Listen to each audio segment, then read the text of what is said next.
ඉතින් කොහොමද යාළුවනේ ඔයගොල්ලෝ හැමදෙනාම අද සාදරයෙන් පිළිගන්නවා දුලුණ බ්‍රෝ YouTube channel එකට.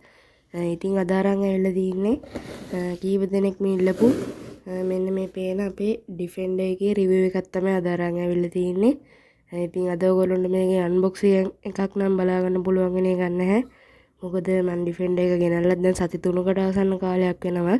ඉතින් මම මේකේ වීඩියෝස් උත් දැන් ඔයගොල්ලන්ට channel එකේ අප්ලෝඩ් කරලා තියෙන්නේ. ඔයගොල්ලන්ට ඒවත් බලන්න පුළුවන්. ඉතින් එහෙනම් වැඩි කතා නැතුව යමු අපි අදගෙන ආපු වීඩියෝ එකට. ඉතින් මුලින්ම අපිට අපේ box එකේ වෙන මේ විදිහට ඉස්සරහින් බලා ගන්න පුළුවන් අපේ Defender එකේ picture එකක්.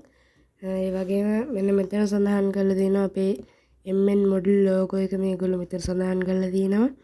ඒ වගේම අපේ Land Rover logo එක මෙන්න මෙතන box එකේ සඳහන් කරලා තියෙනවා. ඒ වගේම මෙන්න මෙතන තියෙනවා 2.4 GHz කියලා. ඒ කියන්නේ මේකේ කාර් එකේ රිමෝට් එක අතර සම්බන්ධතාවය සිග්නල්ස් එන්නේ 2.4 GHz වලින්. ඉතින් ඒ වගේම මෙතන තව තියෙනවා 112 scale කියලා 1 to 20 scale කියලා. ඒ කියන්නේ මේක ඇත්ත වාහනේ වගේ 12න් එකක ප්‍රමාණයක තියෙන Defender එකක්. ඊට පස්සේ box එකේ පැත්තට આવොත් අපිට මේ විදිහට බලා ගන්න පුළුවන් අපේ Defender එකේ transmitter එක. ඉතින් ඒගොල්ලෝ මෙන්න මේකේ තියෙන functions ටික සඳහන් කරලා තියෙනවා. trigger එකෙන් forward backward, මේ steering එකෙන් අපිට දකුණට වමට හරවන්න පුළුවන් කියලා. ඒ වගේම light control කරන්න කොහොමද? වගේම steering trim එක. තව අපිට මේකේ gears දෙකක් හම්බ වෙනවා අපේ මේ Defender එකේ. ඒ වගේම on off switch එකත් මෙන්න මේගොල්ලෝ මෙතනින් පෙන්නලා දීලා තියෙනවා. ඉතින් box එකේ පිටිපස්සේ පැත්තට ආවොත් අපිට ඔන්න ඔය විදිහට තමයි බලා ගන්න පුළුවන්කම තියෙන්නේ. මෙන්න මේ විදිහට මේක අපේ දැනට box එකේ තියෙන Defender එක නෙමෙයි අපිට හම්බෙන්න Defender එක නෙමෙයි මේක. මේක upgrade version එකක්. මේක මෙන්න මෙතන උඩිනුත් ඔයගොල්ලන්ට පේනවා ඇති light bars මෙතන අමතරව ඇවිල්ලා තියෙනවා. මෙතන සඳහන් කරලා තියෙනවා upgrade කියලා. ඉතින් ඒ වගේම මෙතන මේ alloy wheel එකයි rim cup ඒ වගේ දේවල් කොහොමද high කරගන්නේ කියලා මෙන්න මෙතන පොඩි picture එකක් අපිට බලා ගන්න පුළුවන්. ඒ වගේම මෙන්න මෙතන box එකේ උඩින් තියෙනවා මේක වයස අවුරුදු 14න් ඉහළ අයට තමයි මේගොල්ලෝ recommend කරලා තියෙන්නේ. ඉතින් ඊට පස්සේ අපි box එකේ අනිත් පැත්තට ආවොත් මේකේ අපිට කරගන්න පුළුවන් upgrade parts ගැනත් මේගොල්ලෝ පොඩි සඳහන් කිරීමක් කරලා තියෙනවා. ඉතින් මෙන්න මේ විදිහට ඔයගොල්ලන්ට ඒව බලා ගන්න පුළුවන්. ඉතින් box එකේ උඩ පැත්තට આવොත් මෙන්න මේ විදිහට තමයි බලා ගන්න පුළුවන්කම තියෙන්නේ අපේ D90 කලින් Defender එකේ පොඩි ඇත්ත Defender එකේ picture එකකුයි අපිට මේ box එක අල්ල ගන්න පොඩි handle එකකුත් මේගොල්ලෝ මෙතනින් දීලා තියෙනවා. ඉතින් ඔන්න ඒ දේවල් ටික තමයි අපේ මේ Defender එකේ box එක ගැන කතා කරන්න තියෙන්නේ. ඉතින් ඊට පස්සේ අපි මෙන්න මේ box එක unbox කරගෙන බැලුවොත් ඕගොල්ලන්ට අපේ Defender එක බලා ගන්න පුළුවන් කමක් නැහැ. මෙන්න මේ විදිහේ pack එකක් බලා ගන්න පුළුවන්. ඊට පස්සේ තවත් මෙන්න මේ වගේ bag එකක්. මේකේ තමයි අපේ Defender එක pack කරලා මේගොල්ලෝ එවන්නේ. ඉතින් ඔන්න ඒ දේවල් ටික තමයි box එක ඇතුලේ තියෙන්නේ. ඉතින් මේ bag එකේ තමයි අපේ Defender එක pack කරලා එවන්නේ. ඉතින් ඊට පස්සේ මෙන්න මේ package එක බැලුවොත් මෙන්න මේක ඇතුලේ මුලින්ම තියෙනවා අපේ Defender එකේ ඕන manual එක. ඉතින් මේක තමයි අපේ Defender එකේ ඕන manual එක. අපිට Defender එක ගැන මොකක් හරි ප්‍රශ්නයක් આવොත් battery set කරන්නේ කොහොමද? ඊට පස්සේ transmitter එක ගැන වගේ ඕනම ප්‍රශ්නයක් આવොත් ඊට පස්සේ මේ pack එකේ තියෙන accessories ටික කොහොමද මේකට සම්බන්ධ කරගන්නේ කියලා වගේ ගොඩක් දේවල් අපිට මෙන්න මේ ඕන manual එක හරහා දැනගන්න පුළුවන්. ඉතින් ඊට පස්සේ මෙන්න මේ pack එකේ මොනවද තියෙන කියලා බැලුවොත් ඔයගොල්ලන්ට බලා ගන්න පුළුවන්. තව මෙන්න මේ වගේ කාඩ් එකක් තියෙනවා. ඊට පස්සේ ඔයගොල්ලන්ට බලා ගන්න පුළුවන් මෙන්න මේ accessories. ඉතින් මේකෙන් භාගයට භාගයම මම දැනටමත් Defender එකට fix කරලා තියෙන්නේ. ඒකයි ඔයගොල්ලන්ට මේ විදිහට බලා ගන්න පුළුවන් වෙන්නේ. ඉතින් ඊට පස්සේ වැඩිපුර අපිට මෙන්න මේ වගේ nuts කිහිපයක් බලා ගන්න පුළුවන් මේකේ. ඒකෙනුත් මම කීපයක් පාවිච්චි කරලා තියෙනවා. ඒකයි මෙතන ඔයගොල්ලන්ට එකක් බලා ගන්න පුළුවන්කම තියෙන්නේ. ඉතින් ඊට පස්සේ මේගොල්ලෝ අමතරව දීලා තිනවා මෙන්න මේ වගේ ස්ක්‍රූ පඩයිව් එකක්. ඉතින් මේකෙන් අපිට පුළුවන් අපේ ඩිෆෙන්ඩර් එකේ ඕනෑම ඇණයක් මෙන්න මේකෙන් ගලව ගන්න. ඉතින් ඊට පස්සේ තව බැලුවොත් මෙන්න මේ වගේ ලයිට් කප්ස් ටික තමයි බලා ගන්න පුළුවන් වෙන්නේ. මේ ටිකත් මම දැනටමත් ෆික්ස් කරලා තියෙන නිසා තමයි ඔයගොල්ලොන්ට මේ විදිහට බලා ගන්න පුළුවන්කම තියෙන්නේ.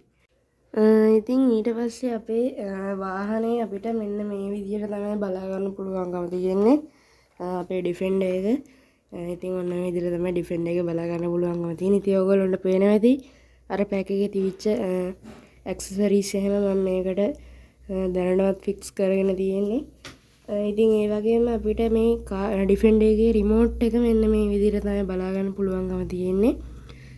ඉතින් පරණ D99S එකේ කියන්නේ version 1 එකේ ට්‍රාන්ස්මිටර් එක ඔයගොල්ලන්ට මීට වඩා වෙනස් විදිහකට තමයි බලා ගන්න පුළුවන්කම තියෙන්නේ. නමුත් අපේ version 2 එකේ ඩිෆෙන්ඩර් එකේ ට්‍රාන්ස්මිටර් එක ටිකක් වෙනස් විදිහකට තමයි බලා ගන්න පුළුවන් වෙන්නේ. ඉතින් මට ඉස්සෙල්ලා පොඩ්ඩක් කියන්න අමතකුණා.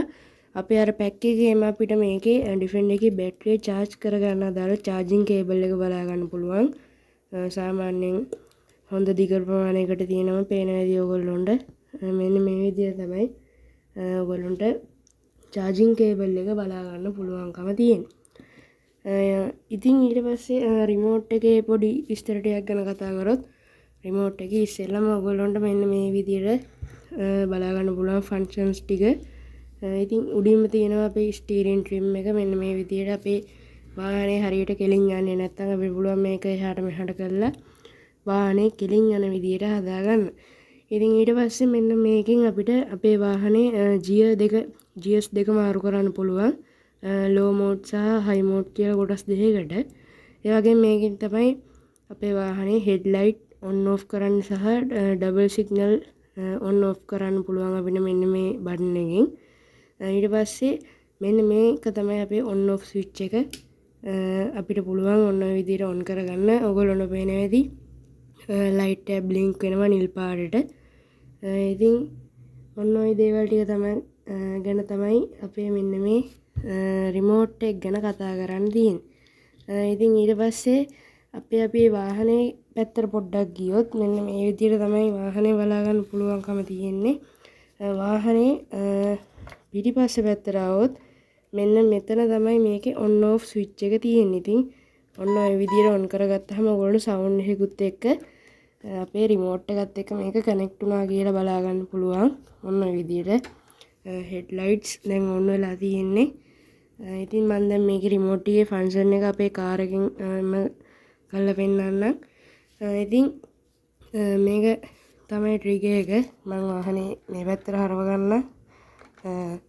මේක තමයි මේ ට්‍රිගර් එක. අපි පිටිපස්සට කරාම ඔන්න ඔය විදිහට වාහනේ ඉස්සරහට යනවා බලා ගන්න පුළුවන්. ඉතින් ඒ වගේම ට්‍රිගර් එක ඉස්සරහට කරාම වාහනේ පිටිපස්සට යනවා බලා ගන්න පුළුවන්. ඒ වගේම මෙන්න මේ එක අපේ ස්ටීරින් එක අදාළ විදියට අපිට පුළුවන් මෙන්න මේ විදියට මේක දකුණට හැරෙව්වහම වාහනේ දකුණටත් මේක වමට හැරෙව්වහම වාහනේ වමටත් හැරවෙන විදියට ගන්නට මේ වාහනේ හරව ගන්න. ඉතින් අනිත් කියන්න ඕන මේක ෆුල් ප්‍රොපෝෂනල් ඩිෆෙන්ඩර් එකක්. මේකේ අපි ස්ටීරින් එක උනත් ස්පීඩ් එක උනත් මේ ට්‍රිගර් එක පොඩ්ඩක් ඇල්ලුවොත් චුට්ටයි මේක ස්පීඩ් එක මේ වෙන්නේ. උපරිම ඇල්ලුවොත් තමයි ඉක්මනට මේ යන්නේ. මම මෙතන පොඩ්ඩක් කරලා පෙන්නන්නම්. ඔයගොල්ලන්ට පේනවා ඇති මම මේ ට්‍රිගර් එක පොඩ්ඩක් ඇල්ලුවහම වාහනේ චුට්ටයි කරකෙන්නේ. ට්‍රිගර් එක සම්පූර්ණයෙන් ඇල්ලුවහම වාහනේ හයි ස්පීඩ් යනවා. ඉතින් ස්ටීරින් එකත් එහෙමයි. ස්ටීරින් එක චුට්ටක් මේ කරොත් වාහනේ පොඩ්ඩයි හැරවෙන්නේ.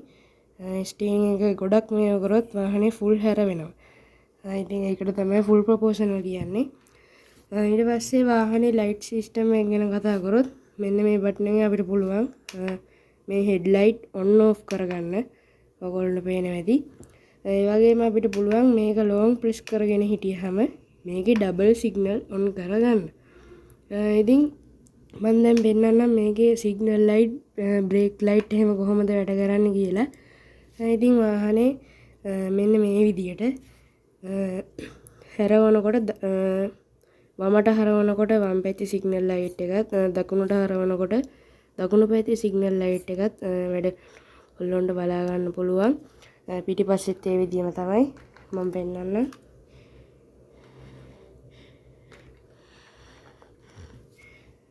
ඉතින් ඔන්න ඔය විදිහට තමයි අපිට පිටිපස්සේ ලයිට්ස් බලා ගන්න පුළුවන්කම තියෙන්නේ.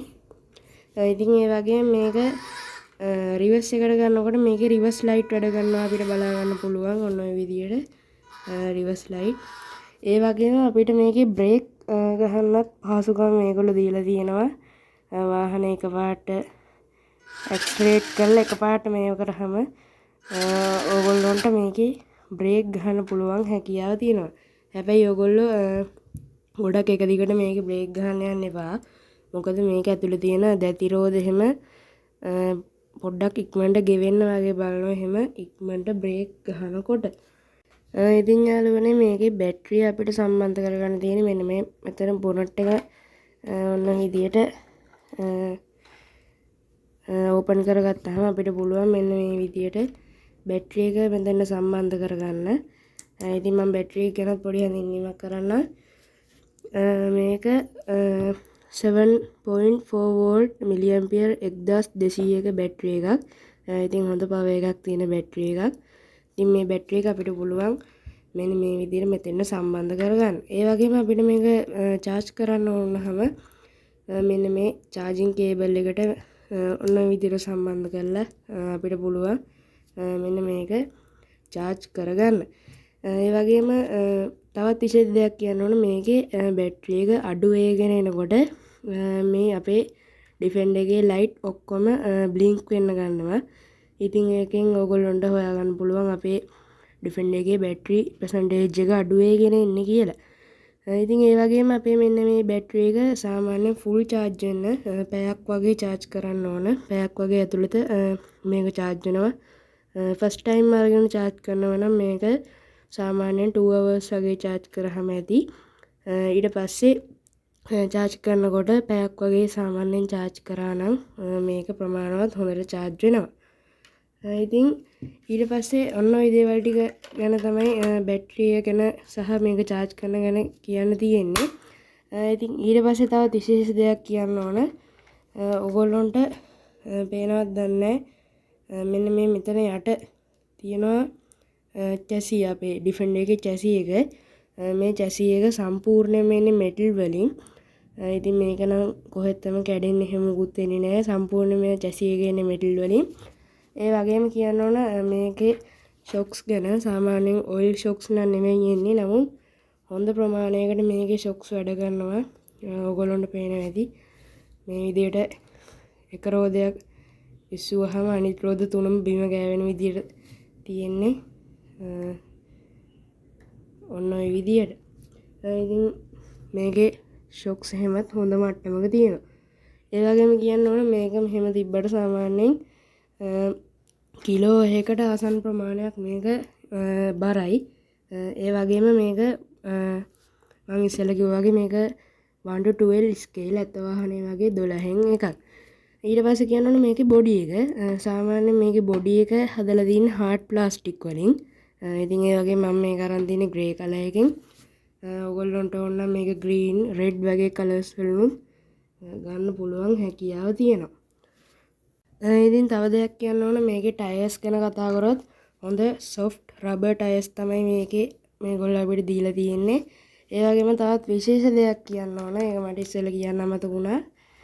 මේකේ අපිට මෙන්න මේ විදිහට ස්පෙයා වීල් එකකුත් බලා ගන්න පුළුවන්. මේ අපේ දැනට තියෙන රෝද හතරෙන් මොකක් හරි එකකට ඩැමේජ් එකක් වුණොත් අපිට පුළුවන් මෙන්න මේ ස්පෙයා වීල් එක මාරු කරලා අපේ මේ ටයර් එකක් වෙනුවට දාගන්න. ඉතින් ඒකත් මේ ඩිෆෙන්ඩර් එකේ තියෙන තවත් විශේෂ ලක්ෂණයක්. මෙන්න මේකේ මේ ස්ටීරින් අපේ මේ වාහනේ හරවන්න උපකාරී වෙන්නේ මෙන්න මේ මෙතන ඔයගොල්ලන්ට පේන සර්වෝ මෝටර් එක. ඉතින් මේ සර්වෝ මෝටර් එක නිසා තමයි අපේ ස්ටීරින් එක අපිට ප්‍රොෆෙෂනල් කරගන්න පුළුවන් හැකියාව තියෙන්නේ. ඒ වගේම කියන්න ඕන ඔයගොල්ලන්ට මේ ස්ටීරින් එක සාමාන්‍යයෙන් හැරවෙන ප්‍රමාණය මදි කියලා හිතෙනවා නම් මේක දැනට තියෙන්නේ මෙන්න මේ දෙවෙනි කට්ටේ. ඕගොල්ලන්ට පුළුවන් මෙන්න මේක මේ යට තුන්වෙනි කට්ටේට දාගන්න. එහෙම වුණොත් ඕගොල්ලන්ට ටිකක් වැඩියෙන් අපේ ඩිෆෙන්ඩර් එක හරව ගන්න පුළුවන් හැකියාව තියෙනවා. ඉතින් ඊට පස්සේ මෙන්න මේ අපේ ඩිෆෙන්ඩර් එකේ අප්ග්‍රේඩ් ගැන කතා කරොත් අපිට පුළුවන් සම්පූර්ණයෙන්ම මෙන්න මේ යට ඩ්‍රයිව් ෂාෆ්ට් වල ඉඳලා අනිත් සේරම කොටස් මෙටල් වලින් අප්ග්‍රේඩ් කරගන්න පුළුවන්. එහෙම වුණාම ඔය ගල් වල කොහේ ගියත් වැදුනට කිසිම ඩැමේජ් එකක් වෙන්නේ නැහැ. ඉතින් ඒක තමයි මේක කරන්න තියෙන ලොකුම අප්ග්‍රේඩ් එක. ඊට පස්සේ මේකට කරන්න පුළුවන් මොඩිෆිකේෂන් ගැන කතා කරොත් ඔයගොල්ලොන්ට දැනටත් පේන වේවි මම මොඩිෆිකේෂන් එකක් කරලා තියෙනවා අපේ VIP ලයිට්ස් ගහලා. මම ඔන් කරලා පෙන්නන්නම් ඒක. මෙන්න මේ විදිහේ ස්විච් එකකින් ඔන් කරන්න පුළුවන්. ඔන්න ඔය විදිහට. ඉතින් ඒ වගේම අපිට පුළුවන් මේකේ මේ එන බෆර් එක වෙනුවට ටිකක් ලොකු ඉස්සරහටම තියෙන බෆර් එකක් දාන්න. ඒ වගේම වින්ච් සෙට් කරන්න පුළුවන්. තවත් ගොඩක් මොඩිෆිකේෂන් පාර්ට්ස් ඔයගොල්ලන්ට මේකට හයි කරන්න පුළුවන් හැකියාව තියෙනවා. ඉතින් ඊට පස්සේ අවසාන වශයෙන් මේකේ මිල ගැන කතා කරොත් සාමාන්‍යයෙන් මම මේක ගත්තේ රුපියල් 26500කට වගේ මුදලකට. ඉතින් ඔයගොල්ලන්ටත් ඒ වගේ මුදලකට මේක ගන්න පුළුවන්. කිසිම පාඩුවක් වෙයි කියලා නම් මම හිතන්නේ. මොකද මේක D99S එකෙත් version 2 එක super performance තියෙනවා. ඉතින් ඔන්න ඔය විදිහට තමයි යාළුවනේ අද වීඩියෝ එක ඉවර වෙන්නේ. කොහොමද සුපිරිම ඩිෆෙන්ඩර් එකක්. ඉතින් ඔයගොල්ලන්ගේ අදහස පහලින් කමෙන්ට් කරන්න, ෂෙයා කරන්න. ඒ වගේම මේ වීඩියෝ එකට ලයික් එකකුත් දාන්න.